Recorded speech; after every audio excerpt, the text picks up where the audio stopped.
आर्यजन जानते हैं कि आज किसका पर्व है? बोलो जी। हाँ, अब मुख से कम ये शब्द तो उतर गया होगा कि आज रक्षाबंधन है। पहले क्या बोलते थे कि आज क्या है? रक्षाबंधन है। वास्तव में इस संपूर्ण देश में हम जितने जितने भाग में रहते हैं, हम जितने जितने क्षेत्र में रहते हैं, वहां की जो परंपराएं और जो सामाजिकता है, हम उसी के अनुसार सोचते हैं और उसी के अनुसार बोलते हैं और उसी को सनातन परंपरा समझते हैं, उसी को प्राचीन काल से चली आ रही परंपरा समझते हैं और उसी में हम भी तन से, मन से और धन से और अपने पूर्ण पुरुषार्थ से लग जाते हैं। और जब हम पूरे देश को देखते हैं, पूरे देश में अपनी प्राचीन परंपराओं को खोजने का प्रयास करते हैं, तो कुछ प्राचीन परंपराएं हिमालय में सुरक्षित मिलती हैं, कुछ इस मध्य देश में जहां मैदानी भाग है और पूरे आर्यावर्त की मुख्य भूमि है, कुछ यहां सुरक्षित मिलती हैं। कुछ परंपराएं जब हम दक्षिण की ओर जाते हैं तो दाक्षिणात्य प्रदेशों में सुरक्षित मिलती हैं।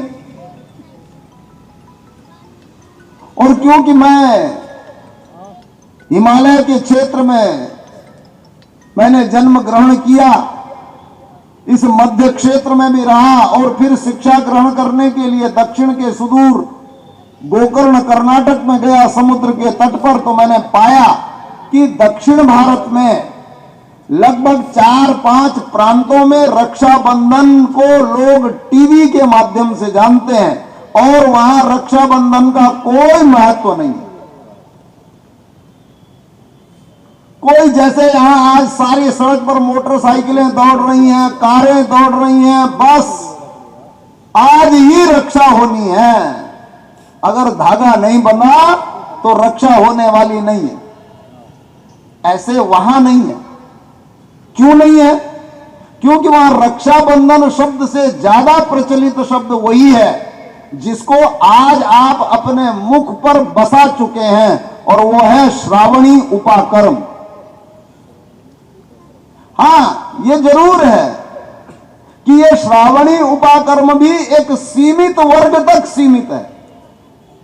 जो जन्मना ब्राह्मण कुल में उत्पन्न हुए, जो वेदादि शास्त्रों के पठन पाठन में लगे हैं, या जो उस वेदादि शास्त्रों को मानते हैं, पठन पाठन में नहीं भी हैं, आधुनिक क्षेत्र में हैं, लेकिन संध्या करते हैं, यज्ञोपवीत धारण करते हैं, कुछ परंपराओं को मानते हैं, कुछ को जानते हैं, तो मात्र वो थोड़े से लोग इस श्रावणी उपाकर्म को मनाते हैं और इसको कहते हैं कि यह तो किसका त्योहार है? बोलो जी। आपने भी पढ़ा होगा अपनी अपनी पाठ्य पुस्तकों में कि रक्षाबंधन किसका त्योहार है? ब्राह्मणों का। और विजयादशमी किसका त्योहार है? क्षत्रियों का। और दीपावली किसका त्योहार है? वैश्यों का। और होली किसका त्योहार है? शूद्रों का। अर्थात लोगों ने हमारे त्योहारों को भी बांट दिया। और जब हम इन त्योहारों के ठीक स्वरूप में जानने का प्रयास करते हैं तो हमें पता चलता है कि श्रावणी उपाकर्म स्वाध्याय का त्योहार है, विजयादशमी शस्त्र का त्योहार है। अच्छा, ये बताओ, शस्त्र खाली क्षत्रियों को रखना चाहिए कि सबको रखना चाहिए? आवाज नहीं आ रही आप लोगों की? सबको जी। सभी लोग बोलो। 500 लोग हैं तो आवाज कैथल शहर में पहुंचनी चाहिए ना। बोलो जी। शस्त्र सबको रखना चाहिए कि किसी एक को? सबको। विद्या किसी एक को होनी चाहिए कि सबको उपलब्ध होनी चाहिए? सबको। बोलो। सबको। और फिर आ गई दीपावली, और इस दीपावली में किसकी पूजा करते हैं? लक्ष्मी की। और लक्ष्मी को क्या कहते हैं? धन। तो धन किसी एक को चाहिए कि सबको चाहिए? सबको चाहिए। और आज सारी दुनिया धन के पीछे लगी है, चाहे वो ईसाई हो, चाहे मुसलमान हो, चाहे हिंदू हो, चाहे मुसलमान के 74 फिरके हो, चाहे ईसाइयों के कई कई मानने वाले हो, प्रोटेस्टेंट है, कैथोलिक है, उनके भी विभाग हैं, उनके भीतर भी विभाग हैं, और चाहे वो हिंदू कहलाने वाला निरीह सनातन धर्मी हो, सबको विद्या चाहिए, सबको धन चाहिए, सबको सुरक्षा चाहिए। तो जब सबको सब चाहिए, तो किस महापुरुष ने, किस ऐसे लेखक ने ये लिख डाला और पाठ्य पुस्तकों में पाठ ही रख दिया कि ये ब्राह्मण का है, ये क्षत्रिय का है, ये वैश्य का है और ये शूद्र का है? पता चलता है इन सबको देख करके कि कैसे कैसे षड्यंत्र करके इस समाज को तोड़ा गया है, कैसे कैसे षड्यंत्र करके समाज को बांट दिया गया है, समाज को पर्वों के नाम पर, त्योहारों के नाम पर, यहां तक कि बांटते बांटते इतना बांट दिया कि आप अगर गांव में चले जाओ तो आपको शमशान घाट भी अलग अलग मिलेंगे। बोलो जी, मिलेंगे कि नहीं मिलेंगे? चौपालें अलग अलग मिलेंगी। चौपाल माने सामूहिक बैठने का स्थान, सबके बैठने का स्थान, लेकिन उसको भी बांट दिया। तो आज का जो दिन है, ये विद्या को स्मरण करने का दिन है कि मनुष्य का सब सुख किसमें सन्निहित है। तो ऋषि दयानंद व्यवहार भानु पुस्तक में लिखते हैं, न विद्या विना सौख्यम नराणाम जायते ध्रुवम अतो धर्मार्थ मोक्षेभ्यो विद्याभ्यासम समाचरेत्।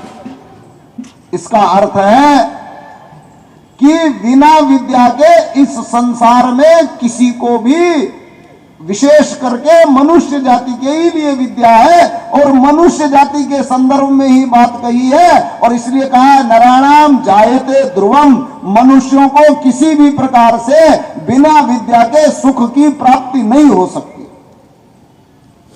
आप कहोगे जी सुख का और विद्या का क्या संबंध है?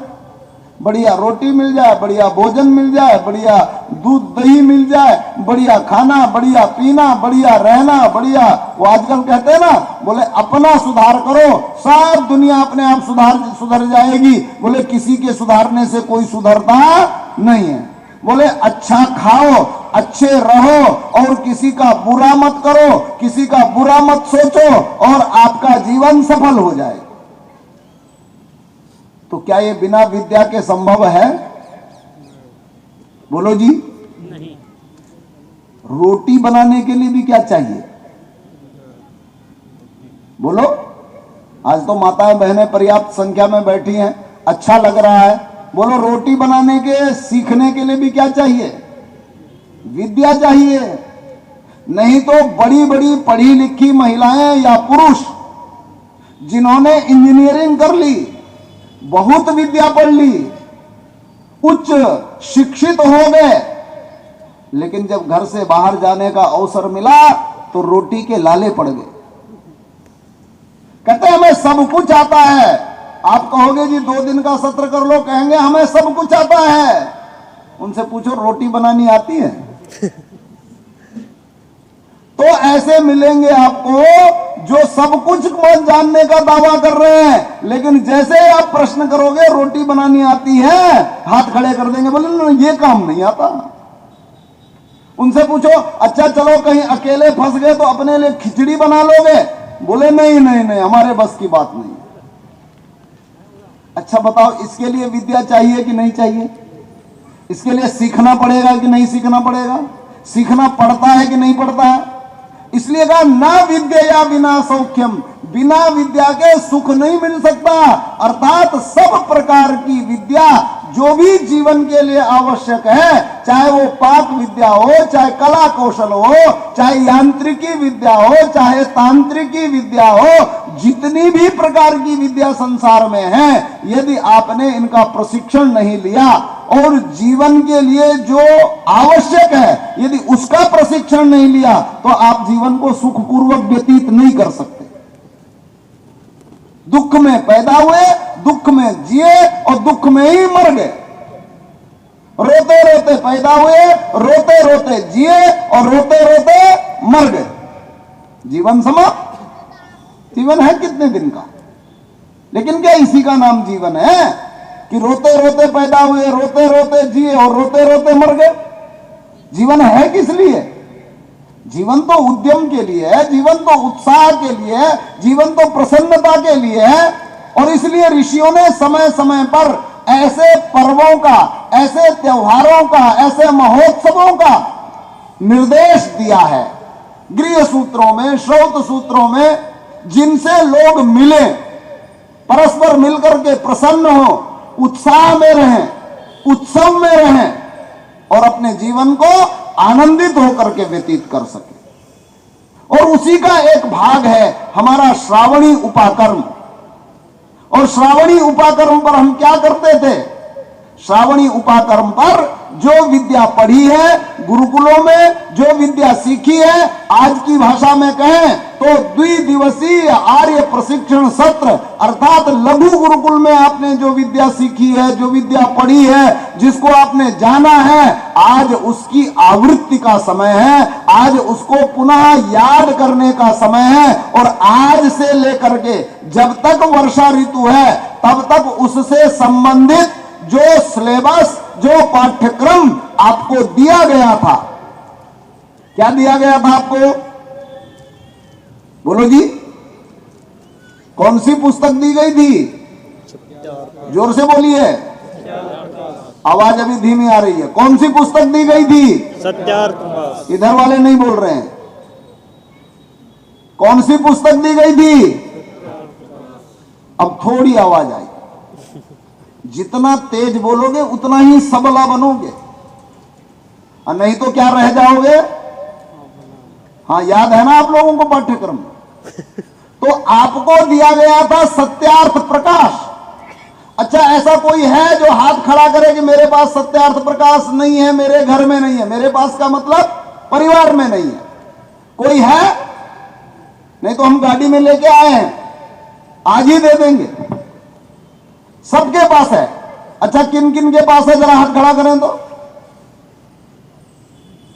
अच्छा, अकेला अपना अपना है कि मिला जुला है? ज्यादातर का तो अपना अपना होगा, और कुछ का हो सकता है मिला जुला हो। धन्यवाद आप लोगों का। तो जब सबके पास है तो हम सबको आज से लेकर के और जब तक आपकी खेती में अगली फसल तैयार नहीं हो जाती, ज्यादातर लोग किसान बैठे, तब तक आपको क्या करना है? आज से उस सत्यार्थ प्रकाश का अध्ययन करना है।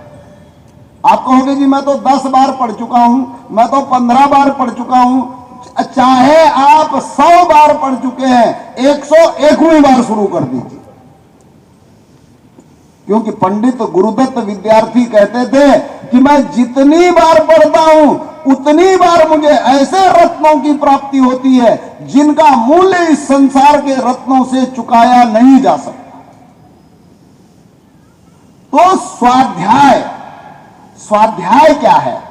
स्वाध्याय में सर्वप्रथम है संध्या, कि प्रतिदिन। अच्छा, ये बताइए कौन कौन लोग यहां बैठे हैं जो प्रतिदिन दोनों समय नियमित संध्या करते हैं? जरा हाथ खड़ा कीजिए तो। थोड़ा ऊंचा कीजिए, ऊंचा दिखाई देना चाहिए। हाँ, हाथ नीचे कर लीजिए। अभी भी काफी संख्या ऐसी है जो अभी भी इस कार्य को नहीं कर रहे हैं। आज इस श्रावणी उपाकर्म के पर्व पर जब आप अपना संसाधन लगा करके, अपना खर्च करके, अपना समय निकाल करके इस पंडाल में उपस्थित हुए हैं, तो आज पुनः संकल्प लें कि आज से प्रातः हो या सायं, तब तक मुख में आहार नहीं डालेंगे जब तक संध्या नहीं कर लेंगे। बोलो जी, कितने लोग तैयार हैं? वो छोटे छोटे बच्चों को स्कूल में लोग पूछते हैं, अध्यापक बोले बेटा कच्चा वादा कि पक्का वादा? आप लोगों ने उत्तर नहीं दिया। वो छोटे छोटों को पूछते, हम थोड़ा बड़ों को पूछ लेते हैं। बोलो जी, पक्की प्रतिज्ञा कि कच्ची प्रतिज्ञा? पक्की जी। आवाज नहीं आई, इधर से तो बिल्कुल नहीं आई। कच्ची प्रतिज्ञा कि पक्की प्रतिज्ञा? पक्की। और जोर से बोलिए, कच्ची कि पक्की? पक्की। तो आज से ये पक्की होनी चाहिए कि चाहे सवेरे प्रातराश करने में विलंब हो जाए, लेकिन संध्या अवश्य करेंगे। चाहे सायंकाल भोजन करने में विलंब हो जाए, लेकिन संध्या अवश्य करेंगे। अर्थात जैसे भोजन करने से पहले हम भोजन मंत्र बोलते हैं, अन्नपते अन्नस्य नोदे यनमेवस्य सुष्मिणः प्रप्रदातारंतारिष ऊर्जन्नोदे द्विपदे चतुष्पदे। यदि किन्हीं कारण से आज के इस संसार के माया मोह में उलझ करके हमारी संध्या नहीं हुई है, तो इस भोजन का मंत्र उच्चारण करने से पहले हम संध्या का मंत्र उच्चारण करें।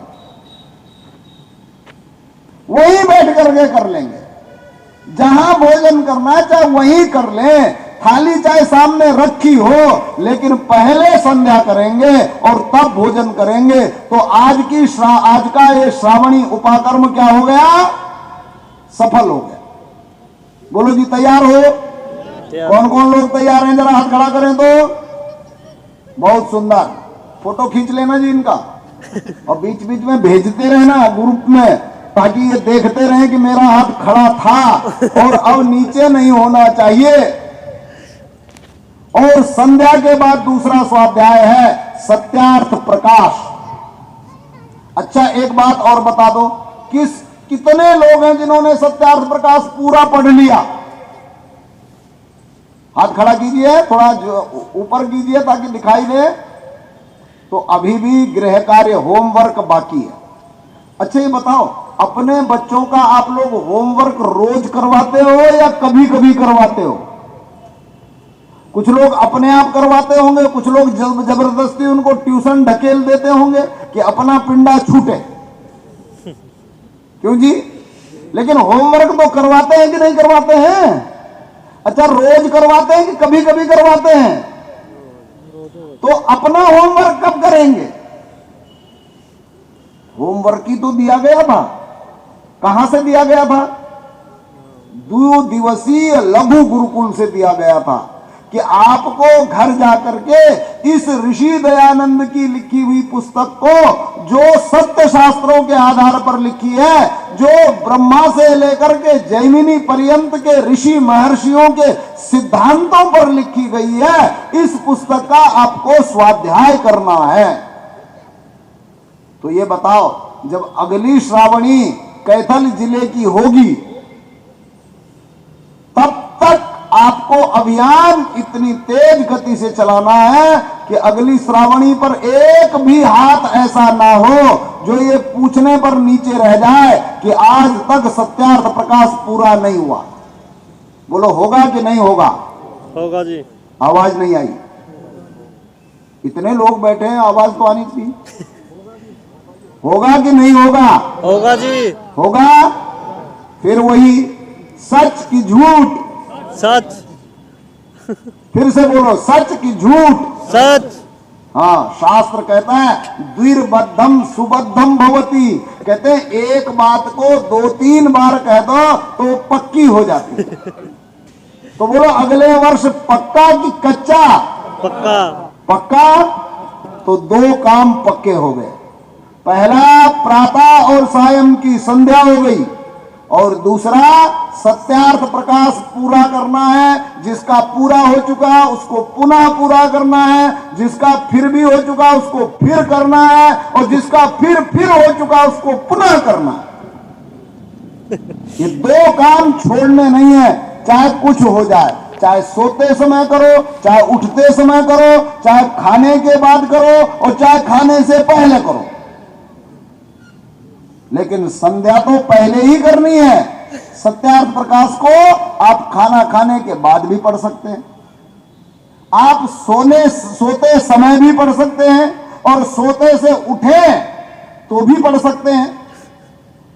इसके लिए कोई समय निर्धारित नहीं है कि इसी समय करना है और समय बीत जाए तो फिर हाथ नहीं लगाना है, और अगर हाथ लगाओगे तो करंट लगेगा।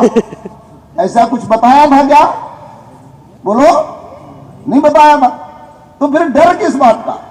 चाहे सुबह समय मिले, चाहे शाम को मिले, चाहे दोपहर में मिले, चाहे मध्य रात्रि में मिले, जब आपको समय मिले आप ये निर्णय कर लो कि अगली बार खेत में जाने से पहले, अर्थात धान तैयार होने से पहले, या यहाँ कैथल क्षेत्र में और किस किस बाजरा ज्वार जो भी तैयार हो रहा है, ये खेत में फसल कटेगी, उससे पहले पहले हमको सत्यार्थ प्रकाश पूरा कर देना।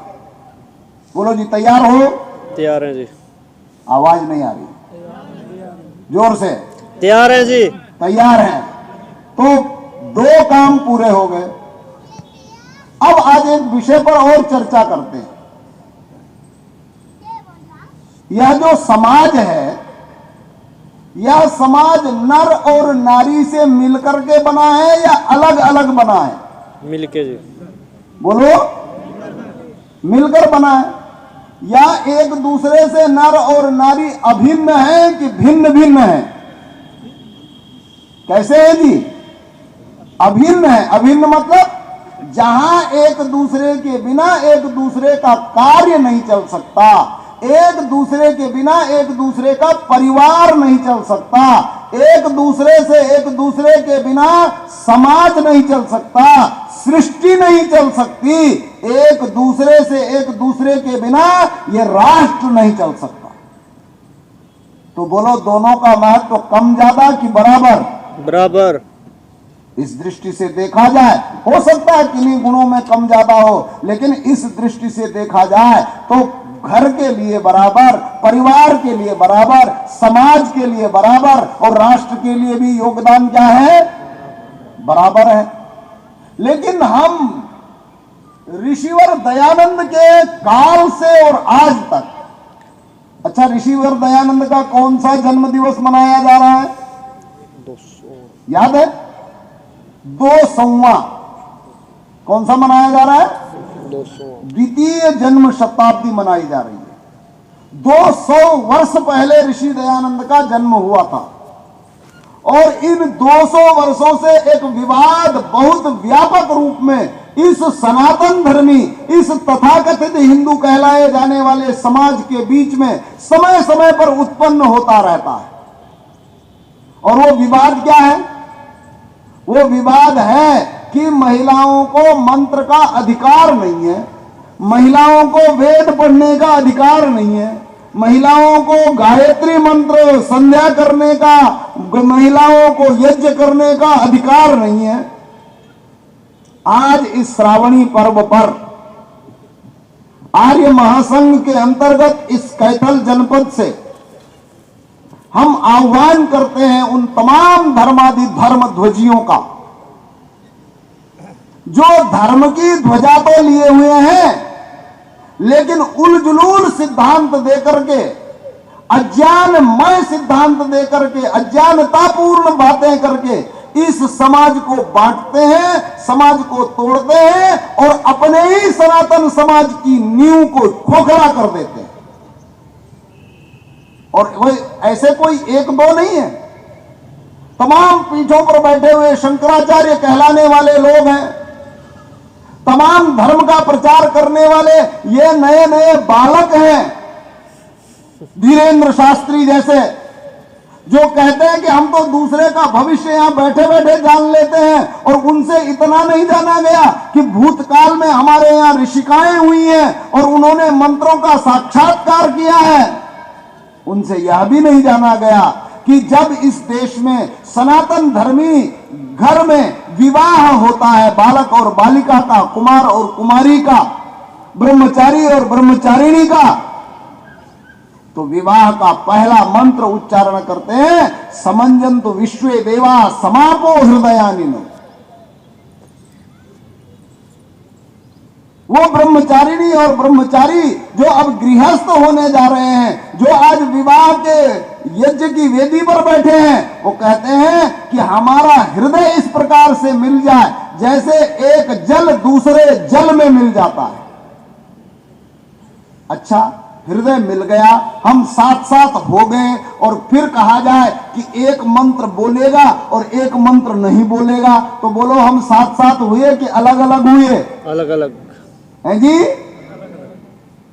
और ये परंपरा हमारे आचार्यों ने, हमारे ही लोगों ने चलाई, हमारे ही इन धर्मध्वजी लोगों ने चलाई, इन धर्म के तथाकथित गुरुओं ने चलाई, और इसका फायदा इन सारे डेरा वालों ने उठा लिया। और क्या किया इन्होंने? इन्होंने कहा हम मंत्र पुरुष को भी देंगे, महिला को भी देंगे, लेकिन आपस में एक दूसरे को कोई नहीं देगा, आना हमारे पास पड़ेगा। और इसका परिणाम क्या हुआ? करोड़ों लोग अनपढ़, गंवार, मूर्ख सच्चा सौदा के भक्त बन गए। करोड़ों लोग अनपढ़, गंवार, आशाराम के भक्त बन गए। करोड़ों लोग ऐसे ही कम पढ़े लिखे मूर्ख लोगों के शिष्य बन गए। वो किसके लिए बन गए? कि चलो जैसे भी हो, कम से कम मंत्र तो मिल रहा है। क्योंकि सीखने की और सिखाने की प्रवृत्ति इन गुरुओं के द्वारा दी हुई नहीं है। सीखने और सिखाने की प्रवृत्ति ईश्वर प्रदत्त है। ईश्वर ने वेद दिया है, ईश्वर ने सीखने और सिखाने का निर्देश दिया है, अध्ययन और अध्यापन का निर्देश दिया है। तो प्रवृत्ति हमारे रक्त में है, हमारे भीतर है, और इसलिए चाहे कोई कितना ही प्रतिबंध करे, चाहे नर हो चाहे नारी हो, जब भी उसे अवसर मिलता है वो सीखने के लिए अपने कदमों को रोक नहीं पाते। और इसलिए जो ऐसा कहते हैं उनको एक बार वेद का अध्ययन करना चाहिए कि यहां तो दोनों को मिलाने की बात है, दोनों के साथ चलने की बात है। और आगे इसी विवाह संस्कार में, पाणी ग्रहण संस्कार में वर कहता है गृभ्रामिते सौभाग्यत्वाय हस्तम, हे देवी हम तुम्हारा हाथ सौभाग्य के लिए ग्रहण करते हैं। अच्छा, जब सौभाग्य के लिए हाथ ग्रहण कर लिया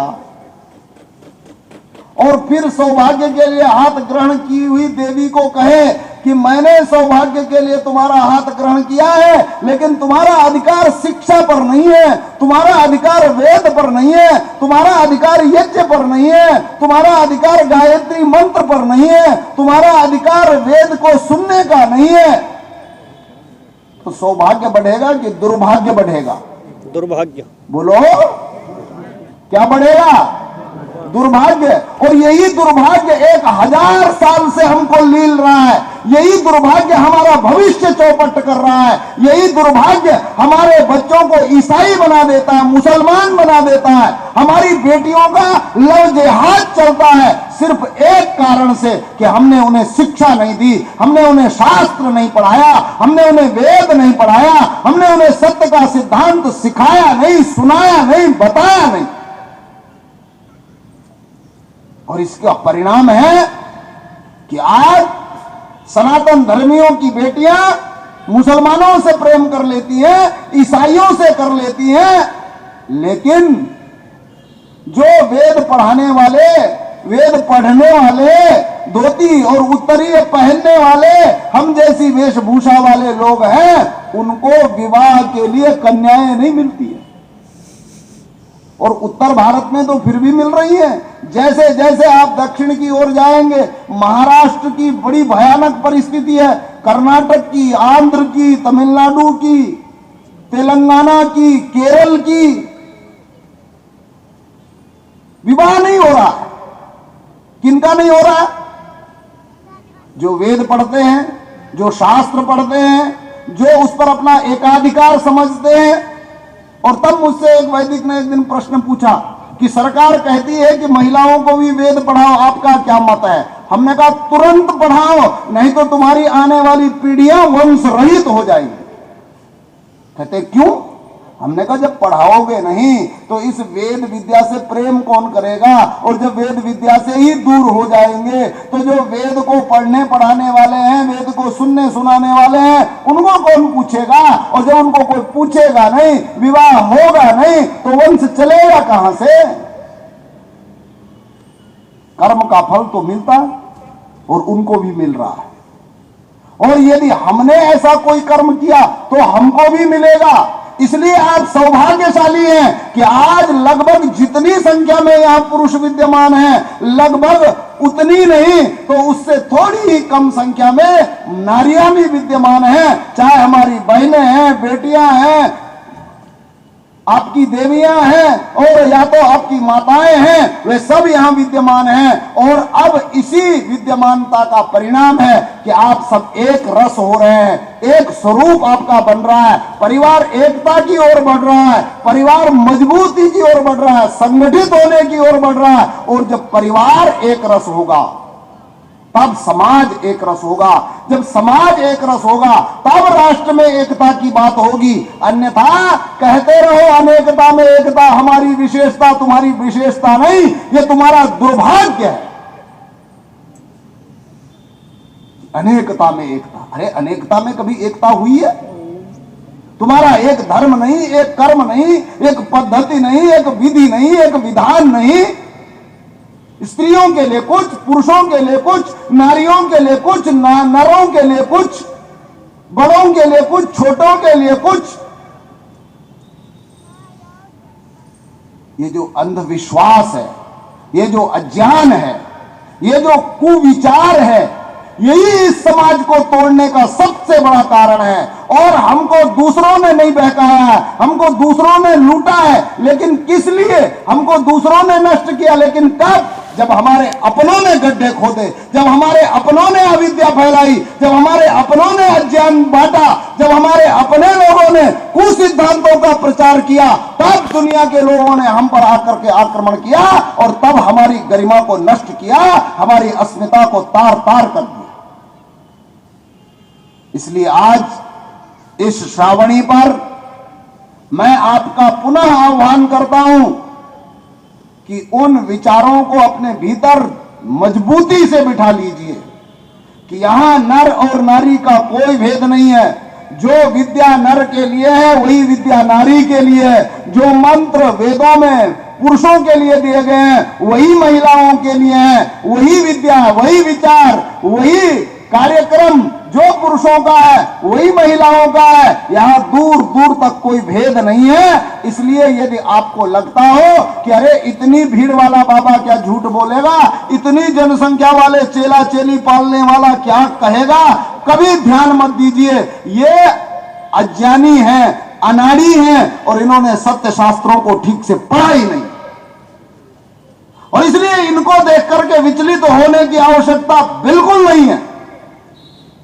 आपने जितना पढ़ा है, जितना सुना है, जितना जाना है, जो वेद और वेदादि शास्त्रों के बल पर है वह सब सत्य है। ऋषि दयानंद ने अपनी ओर से पूरे सत्यार्थ प्रकाश में कुछ नहीं लिखा है। जो लिखा है वो आपके पूर्वजों के सिद्धांत हैं, आपके ऋषि मुनियों के सिद्धांत हैं, ब्रह्मा से लेकर के जैमिनी पर्यंत के सिद्धांत हैं। और इसलिए कहीं भी विचलित होने की आवश्यकता नहीं है, कहीं भी इस लालच में आने की आवश्यकता नहीं है कि हम तो थोड़े से हैं और यहां तो लाखों में हैं, बैरिकेड टूट रहे हैं।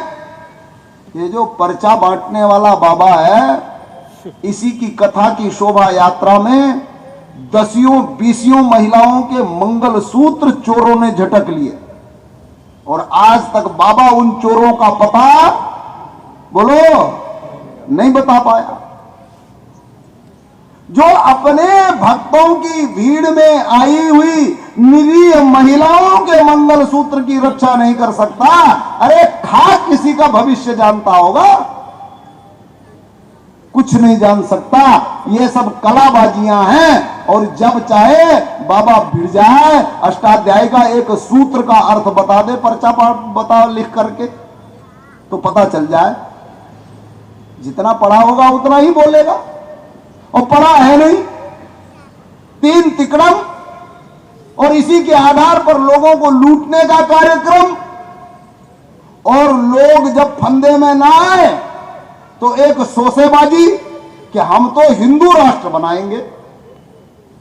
अच्छा चलो हिंदू राष्ट्र बनाओगे वो तो बाद में बनाना, पहले जरा हिंदू शब्द की व्याख्या बता दे बाबा, क्योंकि उसको तो दूर तक दिखता है ना। तो देखे कब से शुरू हुआ ये हिंदू शब्द और कब तक चलेगा ये हिंदू शब्द, तब बोध होगा कि इन्होंने कितना सत्य पढ़ा है, कितना शास्त्र जाना है। आज के इस श्रावणी उपाकर्म पर आप लोग संशय विहीन होकर के, भ्रम रहित होकर के, जिन सिद्धांतों को आपको जनाया गया है, जो सिद्धांत आपने आचार्यों के सानिध्य में सीखे हैं, उन पर दृढ़ रहिए, संशय रहित रहिए, भ्रम रहित होकर के चलिए। और ये सिद्धांत आपको इस लोक में भी सुख देंगे और आगामी आने वाले जीवन में भी सुख देंगे। हम सब जन्म मरण के संसार में हैं, जन्म हुआ है, मृत्यु होगी, मृत्यु हुआ तो फिर जन्म होगा। इस जीवन में सिद्धांत काम आएंगे तो उस जीवन में भी सिद्धांत काम आएंगे। ये लोक भी सुधरेगा और परलोक भी सुधरेगा जब हम वेद पर चलेंगे, वेद के सिद्धांतों पर चलेंगे, सत्य पर चलेंगे, सत्य शास्त्रों को मानेंगे और सत्य के अनुसार जीवन यापन करेंगे। आप सभी सौभाग्यशालियों को, यहां बैठे पदाधिकारियों को, आयोजकों को और इस कार्यक्रम के लिए जिन्होंने भी पुरुषार्थ किया है, उन सब आर्य कार्यकर्ताओं को मैं हार्दिक धन्यवाद देता हूं, उनका अभिनंदन करता हूं कि उन सब ने यह मिला जुला प्रयास किया, संगठित प्रयास किया और संगठन का एक सामर्थ्य प्रकट हुआ। और इस बार 500 लोग हैं तो अगली बार 1000 आर्य और आर्या इसी प्रकार से श्रावणी उपाकर्म को एक स्थान पर मना करके और आगे बढ़ते रहें, निरंतर चलते रहें और कहीं संशय में न पड़े, भ्रम में न पड़े। जो सिद्धांत सीखे हैं वही सत्य हैं, जिन पर हम चल रहे हैं वही सत्य है और उस पर चलते रहें। चरई वेति चरई वेति चरई वेति। आप सबने बहुत ध्यान से सुना, आप सबका पुनः धन्यवाद। ओम शांति शांति शांति।